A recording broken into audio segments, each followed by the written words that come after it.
Hello, friends. Hello, hello. Welcome.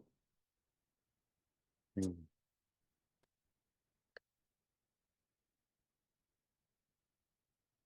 Welcome, welcome. Yeah. So as people continue to come in, you can just begin to settle in to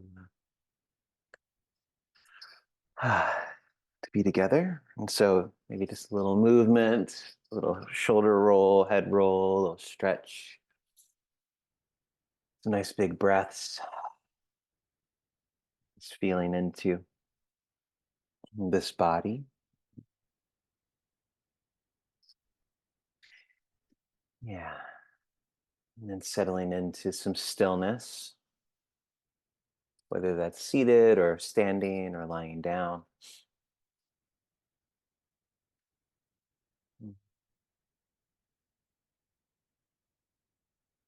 Hmm. So allowing yourself to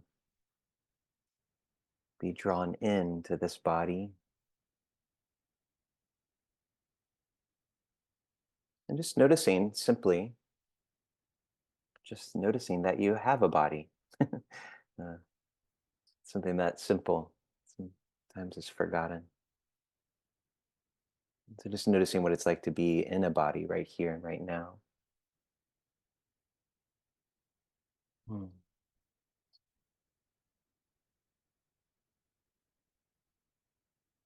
No need to define or categorize, just whatever is here. No need to curate. So what's it like to be in this body? What are the current conditions?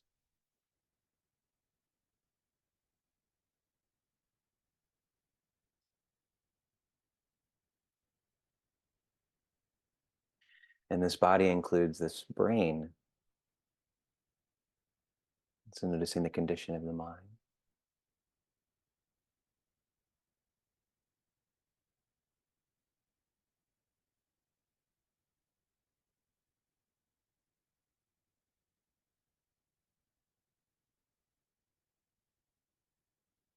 Again, not trying to curate a particular experience. All mind states are to be known and familiar with. All physical bodily states are to be known and to be worked with.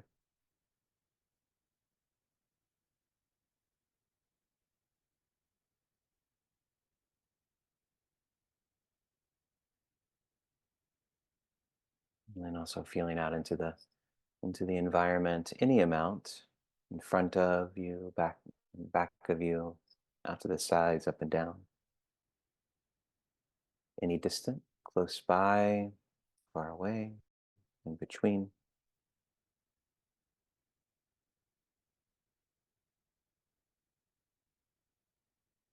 And all of this is to be known as well.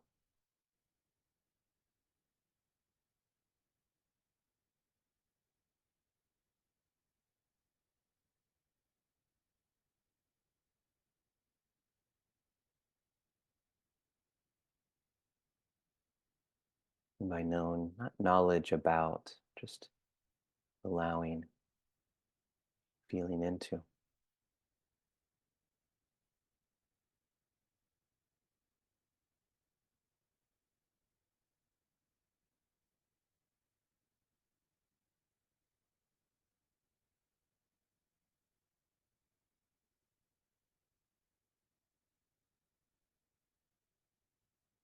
Just take a nice long inhale through the nose, fill up, and exhale out of the mouth. And again, inhale and exhale and inhale. And this time, as you exhale, you can open the eyes if they're closed. Maybe bringing the palms together for just a little bow and acknowledgement of our time here together that we set aside to practice. Welcome to all of you. wherever you are, whatever time it is. Good morning, good afternoon, good evening. We welcome you to the Sacred Mountain Sangha Sunday Sit. Um, and my name is Adam Stonebraker, and I'm one of the core teachers with Sacred Mountain Sangha. And I always really love leading these, to love being in Sangha together. So the way this works is we'll do some chanting, and then we'll do some still meditation, some silent meditation with some light guidance. And then I'll offer some Dharma reflections. And that'll take us until about 1 o'clock. And then from 1 to 1:15, sometimes longer, sometimes shorter. There is optional. You can stick around and ask questions or offer some reflections or insights, um, as you'd like. So just a little time for some Dharma discussion. So here's the chant book. I'll put it in the chat for you. Yeah, should be it right there. Um, and yeah, find that link. If you can't if the link isn't working for you, you can go to the Sacred Mountain Sangha site, and it'll be there for you as well. Let me see if I can just pull that up real quick.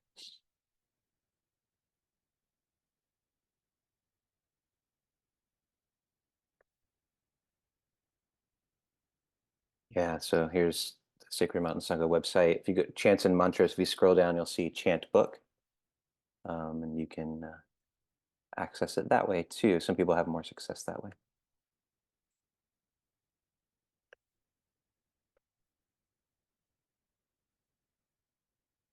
All right. So let's start at the top. So page 3 is the top, sort of, and we'll just go from the top all the way down. So to this first part. So we'll do the Namo Tassa, which is the homage to the Buddha, and then we'll do the refuges, and then the precepts. I've been liking the precepts a lot lately. And then from there, we'll go to page 4, to the recollection of the triple jewel, and then we'll see where we're at when we get there. And I'll direct you further once we get there. All right.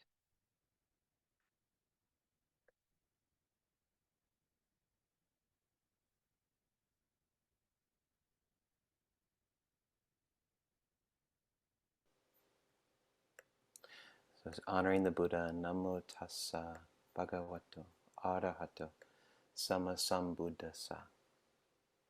The Buddha encouraged us to honor that which is worthy of honor. So honoring the Buddha, the teacher, but more importantly, honoring our awake nature, our potential, our enlightened potential.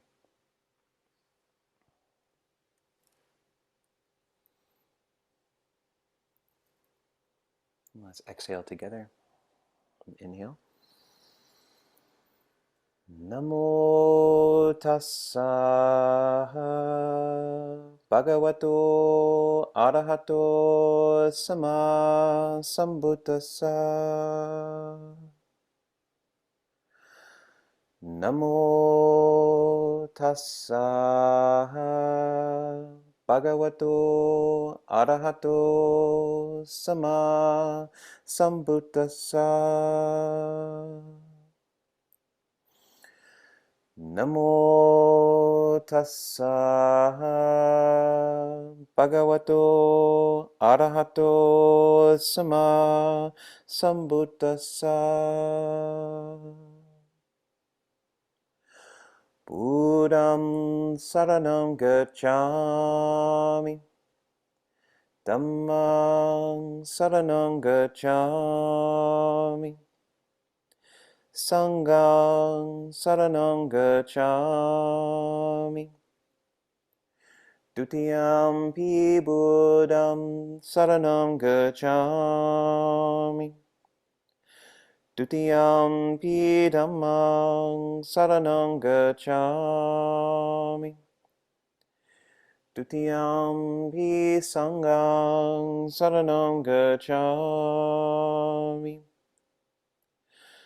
Tatyampi Buddham Saranam Gacchami. Tatyampi Dhammam Saranam Gacchami. Tatyampi Sangham Saranam Gacchami.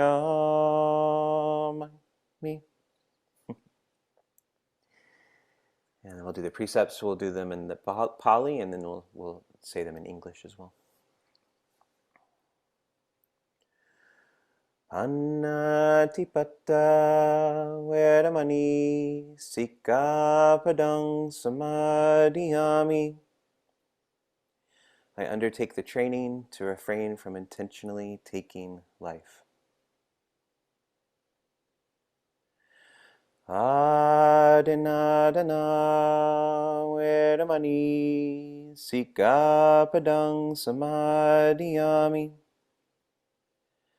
I undertake the training to refrain from taking that which is not given. Kammesu michachara vedamani sikkhapadang samadhiyami. I undertake the training to refrain from misuse of sexuality and the senses. Musawada vedamani sikkhapadang samadhiyami. I undertake the training to refrain from speech that is false, divisive, harsh, and meaningless. Sura Merdaya Majapamadatana Vedamani Sikkhapadang Samadhiyami.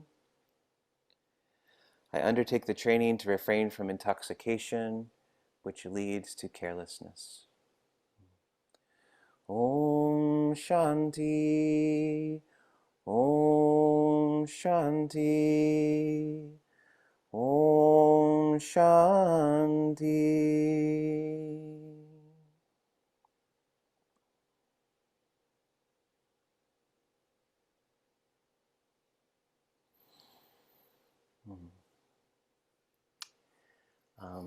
Yeah, the precepts and the refuges have just taken on a whole new meaning for me with all of the recent events going on. And so this recommitment to the path, this recommitment to an integrous heart of taking care of one another, of taking care of ourselves, of myself, it's just been very important to me lately in order to chant these every day as guardians of the heart and guardians of one another. Yeah.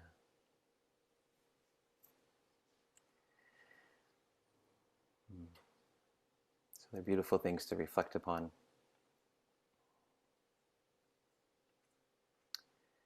Let's go to the next page. The recollection of the triple jewel.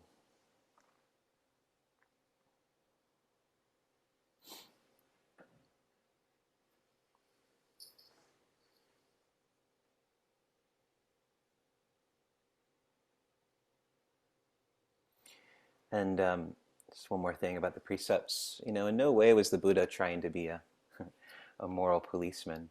What he was, what these precepts are really all about is just that, creating safety in ourselves and for others. The Buddha was very keen on communicating what causes suffering, or what causes the most suffering, or what leads to negative karma. And these are some of the things that do that. And so this protection of the heart allows for protection of one another and creates safety. And so considered streams of blessing, actually. And so we're blessing one another when we commit to these things. All right, reflection on the triple jewel.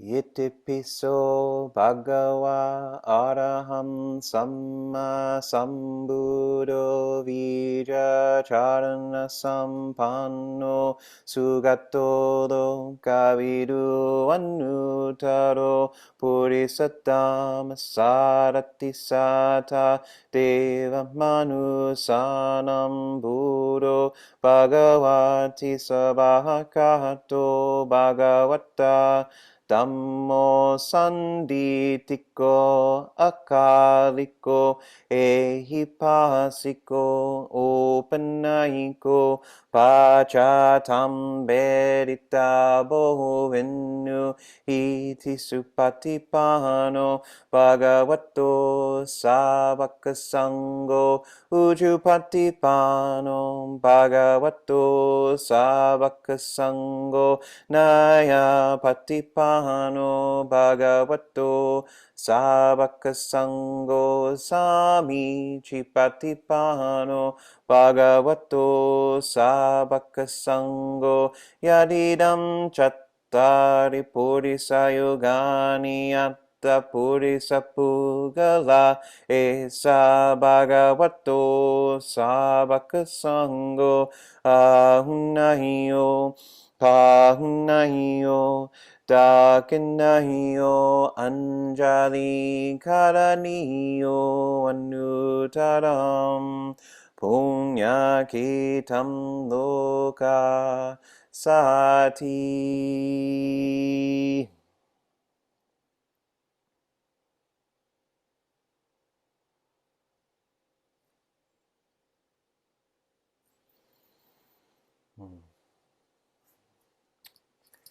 All right.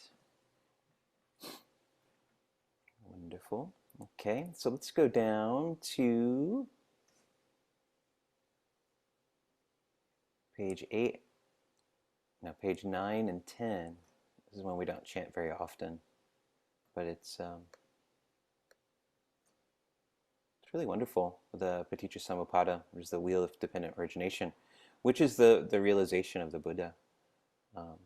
And we'll chant it in Pali, and then I'll read it in English when we go into the meditation. But it's this really brilliant kind of deconstruction of the way we create self, and it's a wonderful thing to reflect upon, and it's a wonderful thing to chant. So if you're not familiar with it, it's okay. It's an easy one to kind of pick up on because it goes fairly slow. And we could kind of treat it as two different chants. So they're similar, but we go through the first page and then stop for a moment and then go on to the second page. And so the first part of the chant is how we create self, and then the second one is how we untangle the self. So, yeah.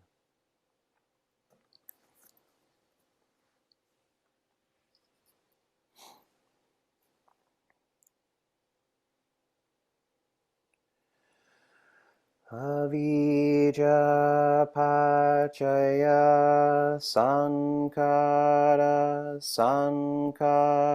pachaya vinyana pachaya namarupa pachaya salayatana pachaya pasa pachaya vedana pachaya tanha pachaya upadana pachaya bhava pachaya jati pachaya jara maranam soka parideva dukkha domana supayasa sambhavanti eva me tasake wala saduka kanda sasamudayo hoti.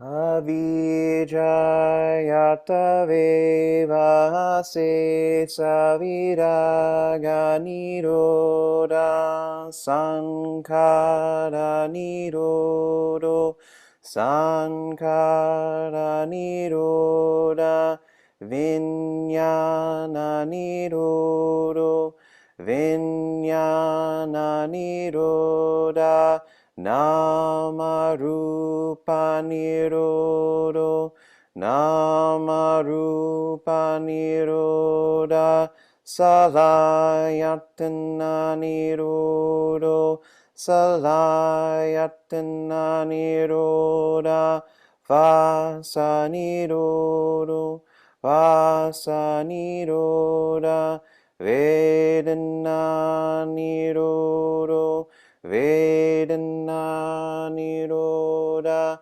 Tanha Nirodo, Tanha Niroda, Upadana Nirodo, Upadana Niroda, Bhava Nirodo, Bhava Niroda, Jati Nirodo, Jati Niroda Jara Maranam Soka Paridevatu Kadomana Supayasa Nirujanti E Wameta Sakewala Saduka Kanda Sanirodo Hoti.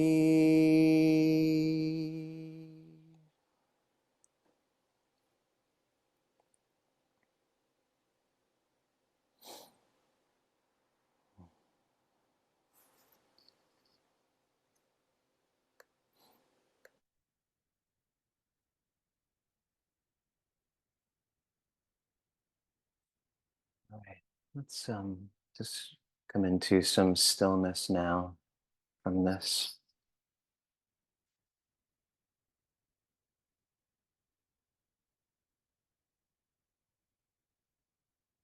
Taking a few breaths, moving a bit if you need to.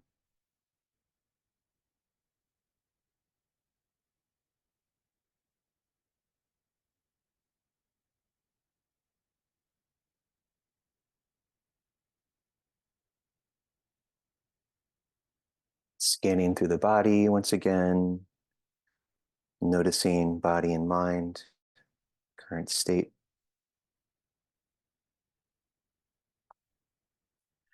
And just allowing the awareness to settle upon the breath, not in a rigid or super exclusive way, but just allowing the breath to be at the center. We're going to soften around the breath.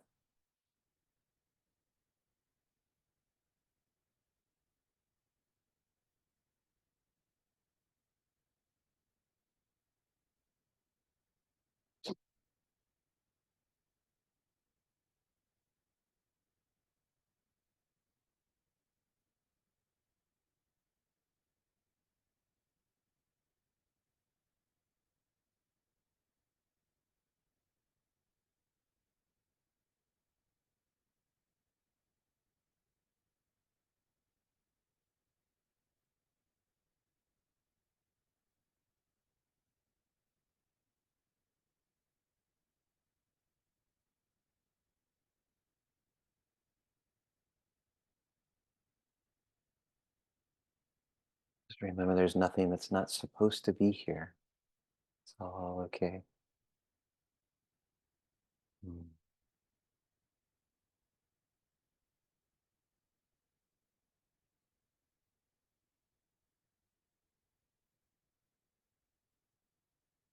This is a contemplation. I just thought I'd read the Paticca Samuppada in English.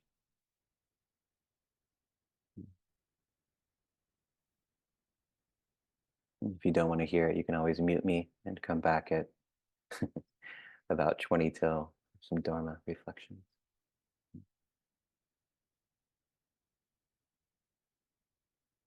It says ignorance. It's the first notch on the wheel. Ignorance, the mind not knowing its formless nature or its formless reality, seeks a shape, taking shape in familiar patterning and habits, conditions a sense of self. With self-consciousness arises the appearance of other and a dualistic consciousness. Subject-object conditions complexity at the sense doors. Experiencing an it and me gives rise to contact. Contact registers as feeling, activating old perceptions, memories, and reactivity. Pleasant, unpleasant, neutral feeling stimulates desire, aversion, and confusion. The momentum of wanting, not wanting, tends toward a position, a view, a stance.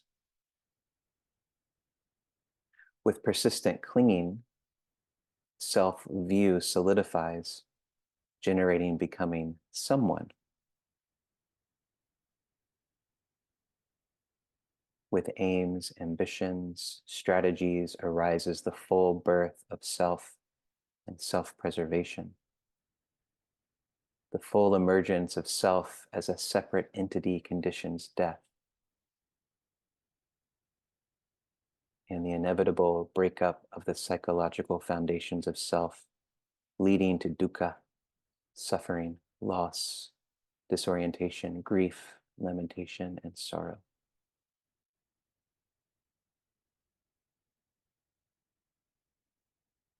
With the ending of ignorance, dispassion and identification with patterning dissolves.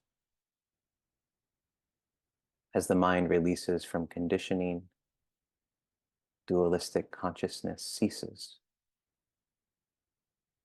As sensory consciousness quiets and releases, subject-object dissolves. As subject-object collapses, sensory fixation no longer compels. Freed from sensory fixation, contact is freed from confusion and complexity. Release from reactivity at contact, feeling is freed from push and pull.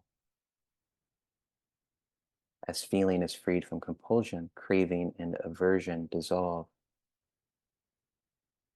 As craving dissolves, the habitual creation of self is relinquished. With no self to defend, the habitual drive for aims and ambitions relaxes. As becoming empties, self-view no longer operates as the fulcrum of being. As the separate self releases, dukkha ends. The whole mass of dukkha, suffering, grief, sorrow, and lamentation ceases. The light of freedom rises.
Thank you all so much.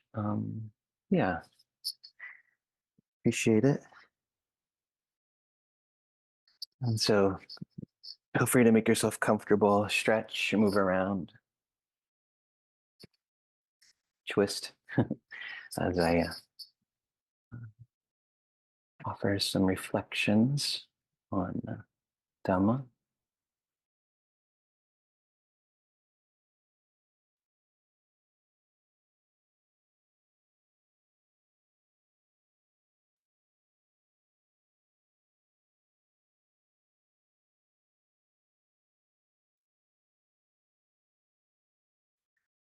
Yeah, so the Paticca Samuppada is something that I really love to chant and love to think about, and I think it's a really brilliant breakdown of suffering and how we suffer, but also kind of a way out of it. And the images of this wheel, this wheel that's turning. Yeah, and once it gets started, it just sort of goes and goes and goes. Yeah, same patterns, same things. I'm sure we know several people in our lives who are kind of always going through the same cycle all the time, all the time. Yeah, and so that first step on the wheel is ignorance. And so much of the wheel you can't really do much about. If you're ignorant until you're not, until you gain the knowledge to not be ignorant. And based on that ignorance, there's contact, there's the reception of the sense doors, there's contact. And then there's down the road, there's what we call Vedana, which is feeling tone. And Vedana is is classically the point at which we have some agency over this patterning. It's really the place that we can begin to see this kind of automatic revolution of the wheel. Yeah. And we can start to perhaps do something about that. Um, as many of you probably know, the uh, Vedana just means feeling tone. And so it's the second foundation of mindfulness is Vedana. It's in a lot of the Vedanas and a lot of the lists.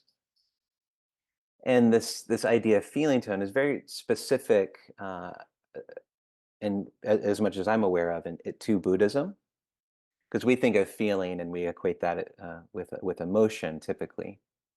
But feeling tone in Buddhism is something quite different, which is this kind of categorization of our experience into three categories, which is pleasant experience, unpleasant experience, and neither pleasant nor unpleasant experience, which is usually called neutral experience.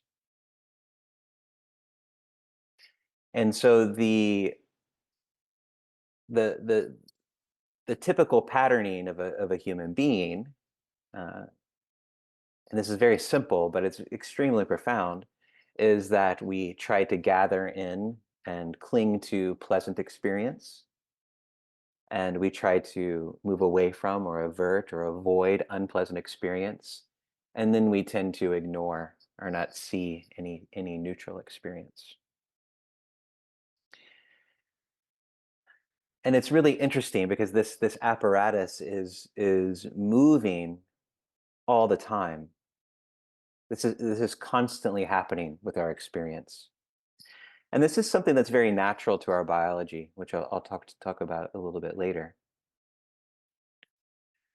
But it's happening all the time. And there's so much that grows out of this attempt to curate life into moving towards what's pleasant, moving away from what is unpleasant, and avoiding or not avoiding, but just ignoring what is neutral.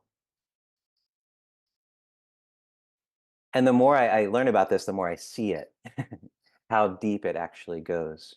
Because out of this Vedana comes liking and disliking, and from liking and disliking comes beliefs and views and othering and conflict contention, all the way up into it could really be, we could trace back wars and conflicts and all of these things all the way back to unpleasant feeling tone, perhaps, or the attempt to solidify pleasant feeling tone.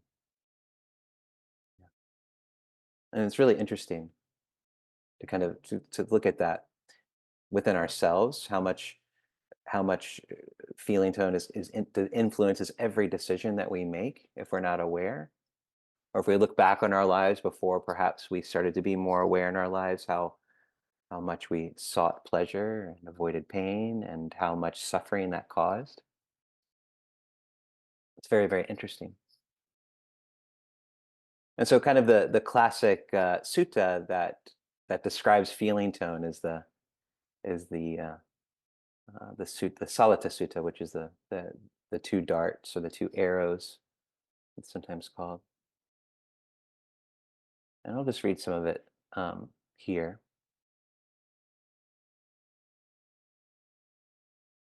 I'll try to make it as gender neutral as possible, though a lot of the translations uh, uh, are not gender neutral. So I'll do my best. It says, practitioners, an uninstructed run-of-the-mill person feels feelings of pleasure, feelings of pain, feelings of neither pleasure nor pain. A well-instructed disciple of the noble ones also feels feelings of pleasure, feelings of pain, feelings of neither pleasure nor pain. So what difference, what distinction, what distinguishing factor is there between the well-instructed disciple of the noble ones and the uninstructed run-of-the-mill person? And it just goes on to say, the Blessed One said, when touched with a feeling of pain, the uninstructed run-of-the-mill person sorrows, grieves, and laments, beats their breast, becomes distraught. So they feel two pains, physical and mental. Just as if they were to shoot a person with an arrow and right afterward were to shoot them with another one, so that they would feel the pains of two arrows. In the same way, when touched with a feeling of pain, the uninstructed run-of-the-mill person sorrows, grieves, and laments, beats their breast, becomes distraught, so they feel two pains, physical and mental. And then the Buddha goes on to talk about the instructed person, how it's kind of the opposite. You know, they feel the pain, but don't get hit by that second arrow. And this is really interesting because this is, part of the skill of the Buddha was his ability to kind of deconstruct experience in this way. And that's a lot of what we're doing as practitioners. We're looking at reality on kind of a finer scale in a sense. And so, if you look at your experience and maybe, I'm walking up some steps and I trip over a step and I might fall. That pain is unavoidable. You trip, whatever, it happens. So that's the first arrow, which is kind of unavoidable. But then the judgment that starts to come in about myself, I'm such an idiot, or I'm just a clumsy person. You start to see this creation of this self that are these second and these third and these fourth and these fifth and these sixth arrows that just start flying at you based on an experience that was just completely unavoidable. There could also be experiences that are completely impersonal to you that maybe happen to another person that you start to create a self off of. And so this mechanism is constantly happening, always, always, always. But even the feeling tone itself is unavoidable in a sense. Where we have agency over it is our reaction to the feeling tone. Yeah. And so, biologically, this feeling tone, pleasant, unpleasant, and neutral, served us very well before, when we were, humans in sub-Saharan Africa who are vulnerable to to nature and animals, and we're being hunted and all of these things. And so, you know, uh, then, 150,000 years ago, we had to work out pretty quickly whether, something was safe to eat, or if something was trying to hunt us or kill us. And then neutral experience allowed us to relax. And so calorie dense foods tend to be very sweet or fatty, and we like that taste a lot. It's very pleasant, even, especially today. And then foods that were maybe poisonous have like a bitter taste, or they don't taste very good, and so we avoid those things. And so there's this biological feeling tone within us that has served us very well in the past, but that has been overlaid over our modern life. And so it's really interesting to kind of watch this in our everyday activities. Life is much more complicated now, and so but this mechanism is still working. And so if we really look at our lives, we'll see that all of our lives are are are kind of built around this function. And like I said before, we kind of strategize our entire lives around it. And this can be, once we realize this, at least in my experience, it became very humbling in a sense, because I started to see myself as, you know not this special human, but I'm just as, it levels the playing field with all other organic life. That's what all organic life is kind of doing. Even if you were to look in a petri dish at a single-celled organism, that the single-celled organism is kind of moving towards what is good for it or what is pleasant, and moving away from what's dangerous, and kind of hanging out when it's neutral. And really, we're no different. We're constantly doing this, moving towards what's pleasant, away from danger, the feelings we don't want to feel. And then when we can just kind of, when we're safe, we just relax. And so it's humbling. It can be a humbling experience to see this. And so we employ mindfulness more and more to tease out this in our everyday lives. And so the Buddha was pointing us towards this, because within this attempt to curate solidity in life, this is the very building of a self.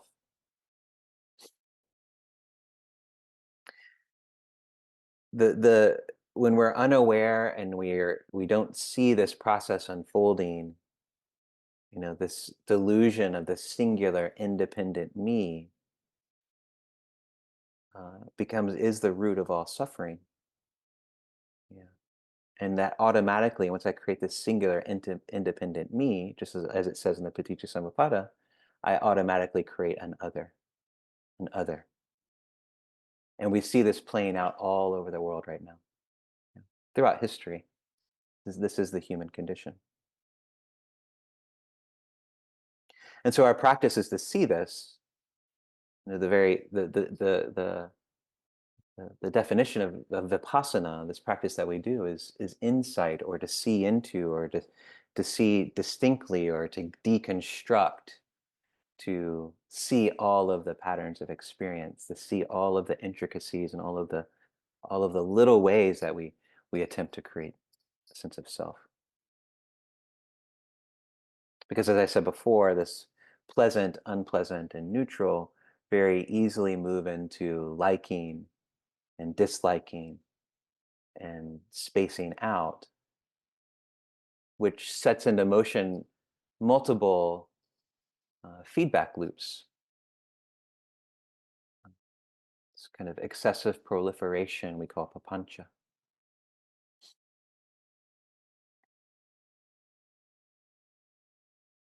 And so these feedback loops, this excessive proliferation, this papancha, this obsession with certain thoughts and beliefs and systems and things like this, are conditioned by Vedana, liking, disliking. And it's in reality, it's in to put it more plainly, it's just a loss of contact with reality of the way things are. And so along this chain of dependent origination, or this wheel of dependent origination, Vedana can be noticed. This is where we can really have some agency over stopping this cycle. And I actually like to use it once I notice myself doing this or noticing this pattern, use it as a tool to kind of bring me back into more mindfulness. So rather than seeing it as something to be avoided or stopped, it's just we apply mindfulness to it and it automatically kind of dissolves. Yeah. And so the more mindfulness we have, the slower this cycle and this wheel gets. And what this does is it stops this kind of living on autopilot all the time. Yeah. I have this theory that we talk about as we age, um, life gets faster and faster and faster. I remember being like summers as a kid in elementary school seemed so long to me, and now 2 months goes by like that. And this theory is that the older we get, the more we start to live on autopilot. The more automatic we start to live, and when we start to live more automatic, we're not really mindful because we're kind of caught in this momentum. So time seems to be getting quicker and quicker and quicker, but what's happening in actuality is maybe um, we're just living more and more and more on autopilot. And so we bring mindfulness to this process, to this cycle, and it kind of slows down the wheel, and perhaps life uh, can be noticed a little bit more clearly and slowly. And this is, again, really important for us to notice because as we continue to do the same things over and over again, these patterns get deeper and deeper and deeper and deeper. And so we're actually conditioning future mind states or future patterning based on what we're doing here in the moment. And so that's why it's so important to bring mindfulness to our experience right here and right now. And so this is so important, again, because we never know what life is going to bring us. Life can be pleasant, life can be unpleasant, life can be neither, and we cannot curate our experience. And so the more we try to curate our experience in this way, the more we will suffer. And so, as always, I am out of time, and there's so much more to say on this topic. But what I really want to relay to you is just to begin to notice this through mindfulness, just how we are constantly curating life and moving towards what's pleasant, averting what's unpleasant, and ignoring everything else. And how aversion is just another form of clinging. Yeah. So that aversion has as much of a dramatic effect as clinging to something that's pleasant, expecting the pleasant. Yeah. So feel free to stick around on the other side. We can continue this conversation. I want to thank you for being here today. And if you'd like to offer dana for what we do here at Sacred Mountain Sangha, please do that. Here's a link for it. And also, Tanisra has been running this chanting circle on weekday mornings. The theme around it is a call for a complete ceasefire in Gaza. And so it involves chanting, some blessing, some Dharma words, but also some direct action. And so you can come to that and be part of that work if you'd like to do that. And there's information on the website if you'd like to join. Thank you all so much. May the blessings and the awakening that comes as a result of this practice benefit all beings, and may all beings be safe, happy, and free. All beings safe, happy, and free. Have a wonderful Sunday. See you back again. Thank you.